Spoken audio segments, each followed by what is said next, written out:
सेठ साहब, आप बता रहे थे कि ईरान से मुतालिक पाकिस्तान से क्या कहा गया होगा और बहुत इम्पोर्टेंट कोई इसका पहलू आप बताने वाले थे। तो सबकी निगाहें इसलिए भी हैं कि ईरान से मुतालिक अमेरिका क्या चाह सकता है पाकिस्तान से।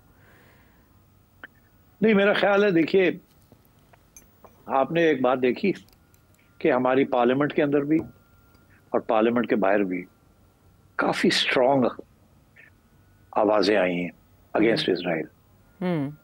हमारे अपने मिनिस्टर्स हैं और कुछ नून लीग के लोग हैं जो बाहर बैठे हुए हैं, कुछ अंदर बैठे हुए हैं। बड़ी स्ट्रॉन्ग कंडेमनेशन आई है। मेरा ख्याल है ये नोट की जा रही होगी, बिकॉज और नोट इजराइल करता है और फिर आगे पास ऑन करता है कि ये ना हो कि ये जो आवाज़ें स्ट्रॉन्ग आ रही हैं ये कोई और प्रॉब्लम ना क्रिएट कर दे for America. And so therefore I think इस किस्म की भी हिदायत दी होगी इन अ वेरी इनडायरेक्ट वे कि इस वक्त हम जो करने जा रहे हैं उसकी ये जस्टिफिकेशंस हैं और हम आपको बता रहे हैं we taking you into confidence and we expect that, क्योंकि जो हम करने जा रहे हैं वो सही है, तो वी एक्सपेक्ट कि आपकी तरफ से कोई नेगेटिव चीज़ नहीं आएगी, नंबर वन। नंबर टू, हम तवक्को ज़्यादा नहीं करते कि हम आपसे कुछ इमदाद चाहते हैं, but we don't want any interference verbal और otherwise, because then we'll see हमारे दोस्त कौन है और कौन नहीं है। अभी हमने फैसला नहीं किया, मगर अगर हम करते हैं तो वी एक्सपेक्ट कि हमारे दोस्त हमारे साथ खड़े होंगे। इस किस्म की बात की होगी to give a clear indication to the to general sitting there कि ज़रा ये जो आपके पार्लियामेंटेरियंस हैं, जो पॉलिटिशियंस हैं, इनको ज़रा रोकें। Not in so many words, but इशारा यही होगा, क्योंकि मैंने खुद देखा है कि 2-3 बड़े स्ट्रॉन्ग स्टेटमेंट्स आए हैं। ख्वाजा आसिफ का रिकॉर्ड पे है सेठी साहब, और वो रजा पहलवी को निशाना बना रहे हैं जो वहाँ रजीम चेंज के मौजू उम्मीदवार तस्वुर किए जा रहे हैं। तो इस कॉन्टेक्स्ट में आप बात कर रहे हैं कि रजीम चेंज के लिए पाकिस्तान का कोई किरदार हो सकता है ईरान में? देखिए, ये तो उसने नहीं कहा होगा कि हम रजीम चेंज के लिए जा रहे हैं, मगर सबको पता है कि दैट इज़ द ऑब्जेक्टिव, कि रजीम चेंज इज़ द ऑब्जेक्टिव। उसके बगैर America and Israel can never rest assured कि ये न्यूक्लियर प्रोग्राम रिवाइव नहीं होगा एंड सो ऑन। देखिए ना, उनका तो बड़ा स्ट्रेट फॉरवर्ड, उन्होंने रजीम चेंज हर जगह पे करा दिए। उन्होंने लिबिया में करा दिए, उन्होंने सीरिया में करा दिए, ठीक, उन्होंने पैलेस्टाइन के अंदर कराने की कोशिश की है, एलिमिनेट करने की कोशिश की है एंड सो ऑन। तो अब वो वक्त तो था कि अब ईरान में they want regime change in Iran, because उनका ख्याल था कि ईरान ये सब चीज़ों के पीछे है, and that was a fact, a proxies थी in many ways for Iran। तो इसलिए Iran was the ultimate target, and I think अभी वो सबको, क्योंकि उनके बड़े असासे हैं मिडिल ईस्ट के अंदर, और अगर ईरान ने उन असासों को अटैक किया तो फिर और भी मसला बन जाएगा, बिकॉज वो सारे असासे जो है इनके मुस्लिम ममालिक में हैं, तो फिर पाकिस्तान के लिए बड़ा प्रॉब्लम बन जाएगा।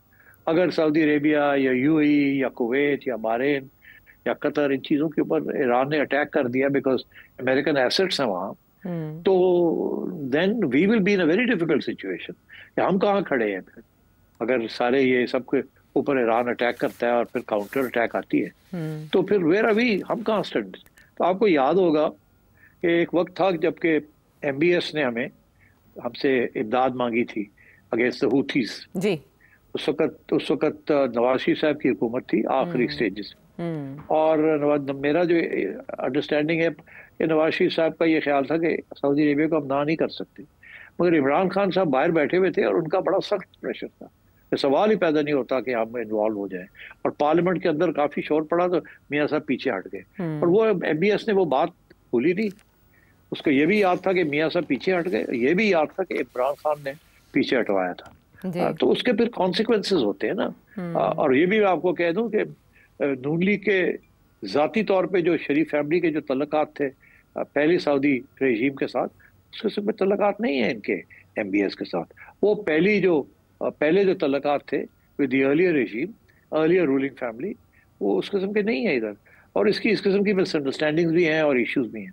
बहरहाल एनीवे, सो मैं ये कह रहा हूँ आपसे कि इस किस्म की बातें हुई होंगी वहाँ, क्लियर इंडिकेशंस दी गई होंगी ट्रम्प साइड। अब हमने क्या कहा, मैं नहीं समझता कि हम कोई ऐसी बात कर सकते थे जिसके साथ जो वो कह रहा था उसको हम डिनाई करते, हमने सुन ली होंगी, कहीं हमने हाँ में हाँ मिला दी होगी, कहीं रीअश्योरेंस दे दी होगी और कहीं चुप कर गए होंगे सुन के, ताकि ये रिकॉर्ड पे ना आए, कोई ऐसी बातें भी होती है। But as far as Trump is concern, उसने जो भी पैगाम देना था वो दे दिया होगा। ये सारे जंग के जो थिएटर है, इसके अंदर आर्टिलरी शेल्स और मिसाइल्स का शॉर्टेज है ना, सब साइड्स में। यूक्रेन गवर्नमेंट के पास भी, सोवियत यूनियन में भी, पाकिस्तान में भी इतने नहीं है, और ईरान में भी। कल को ये हो सकता है ईरान टर्न्स टू पाकिस्तान से हमें ये दे दें, हमें ये दे दें, तो फिर हम क्या करेंगे? हम देंगे या नहीं देंगे? देते हैं तो अमेरिका जो है उसको पता चल जाएगा आपने दिया है, तो फिर आसमान गिरने की इम्कान होगा आपके ऊपर। और अगर आप नहीं देते तो फिर ईरान इसको कभी नहीं भूलेगा। तो ये इस किस्म के प्रॉब्लम्स आगे आने वाले हैं। You will be put in a difficult situation one way और द अदर। तो अब क्या है कि आप इसराइल के खिलाफ तो बहुत बातें कर सकते हैं, मगर जब अमेरिका कोई एक्शन लेगा तो फिर आप क्या करेंगे? आप वही करेंगे जो कि यूनाइटेड नेशंस में जो छोटी मोटी आप बात कर सकते हैं अलॉन्ग विद द अदर्स, वो करेंगे, मगर इससे ज्यादा आप नहीं कर सके। ये जो मीटिंग है, ये मीटिंग मैं समझता हूँ this meeting will tilt the balance in the favor of President Trump, not in favor of Pakistan. मगर वो बात की बात है, अब देखना ही है कि हम इसको हैंडल कैसे करते हैं शॉर्ट टर्म में और लॉन्ग टर्म में।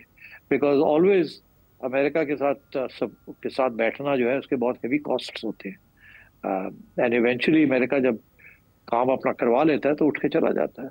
ये एक दफ़ा नहीं, 3 दफ़ा आपके साथ हो चुका है। So now we are in this difficult situation. मगर अच्छी बात है कि एक मुलाकात हो गई है, कुछ क्लियर हो गई है बातें एंड सो ऑन, और so I think that's where we are right now. सब मुलाकात ज़ेर बहस है। दूसरी तरफ टेलीफोनिक राब्ते भी हो रहे हैं और रूसी सदर पुतिन और चीनी सदर शी जिनपिंग के दरमियान भी राब्ता हुआ है, और पुतिन ने यह भी बताया कि ईरान ने रूस से फौजी मदद की दरख्वास्त नहीं की।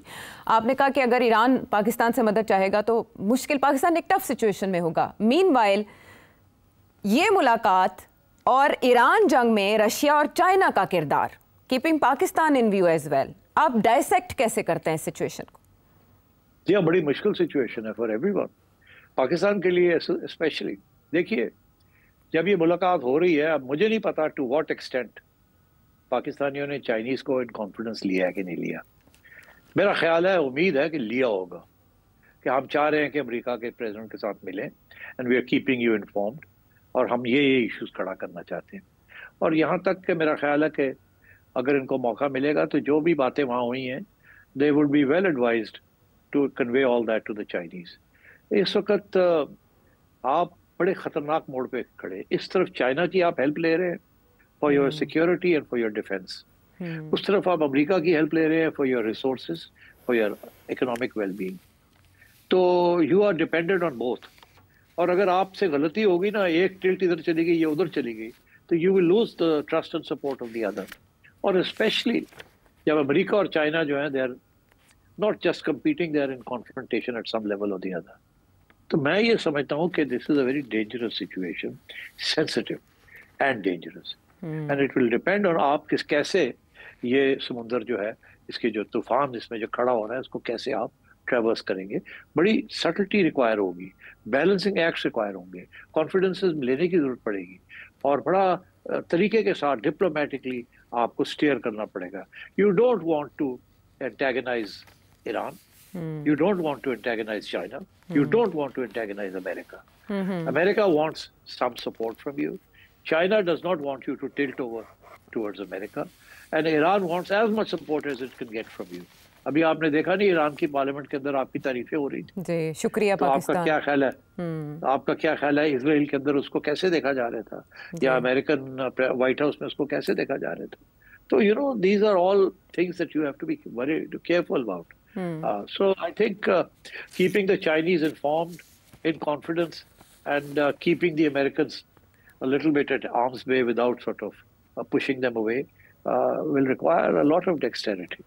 अच्छा, इतनी कॉम्प्लेक्स सिचुएशन का तो जो मंतकी हल वो यही दिखाई देता है कि किसी तरह से जंगबंदी हो जाए। सेठ साहब, तबसरे ये भी आ रहे हैं कि डोनाल्ड ट्रंप पूरा इरादा रखते थे कि वो इसराइल का साथ देंगे और जंग में कूद जाएंगे, लेकिन इस मुलाकात ने थोड़ा डाइवर्ट किया या उन्हें सोचने पे मजबूर किया, जिसके बाद उन्होंने वॉल स्ट्रीट जर्नल की इस खबर की भी तरदीद कर दी। डू यू थिंक कि ऐसा हुआ होगा, ऐसा कोई मशवरा दिया गया होगा या ऐसी कोई बात की गई होगी? मीनवाइल जो फ्रांस का, बरतानिया का इस सिलसिले में किरदार है, जर्मनी का इस सिलसिले में किरदार है, आप उसको कैसे देख रहे हैं? किस तरह से बादल डिफ्यूज हो सकते हैं सिचुएशन के कि जंगबंदी की तरफ बात जाए? एक दो दिन में आप समझते हैं कि कोई फैसला कौन पेशरफ्त होगी?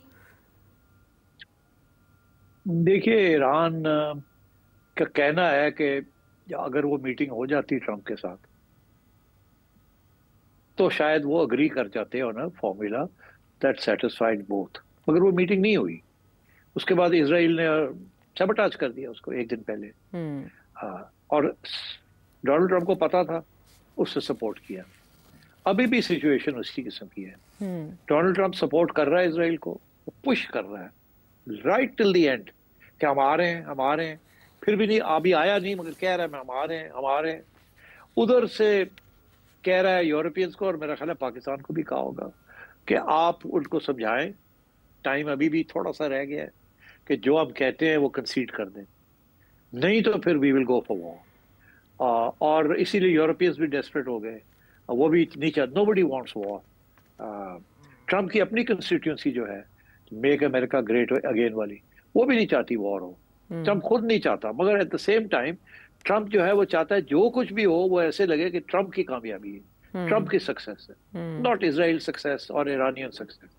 तो इस कश्मकश में डिप्लोमेसी भी एक तरफ चल रही है, वॉर भी चल रहा है, और फर्दर अमेरिकन इंटरवेंशन की भी बात हो रही है। वो लेके आ रहा है राइट टू द ब्रेक। अब ये जो सारे जहाज भेज दिए हैं और ऑयल टैंकर्स भेज दिए, जाहिर है कि अगर ये ना भेजता तो शायद इतनी बड़ी थ्रेट ना होती। वो भेज दिए उसने, they are on stand by.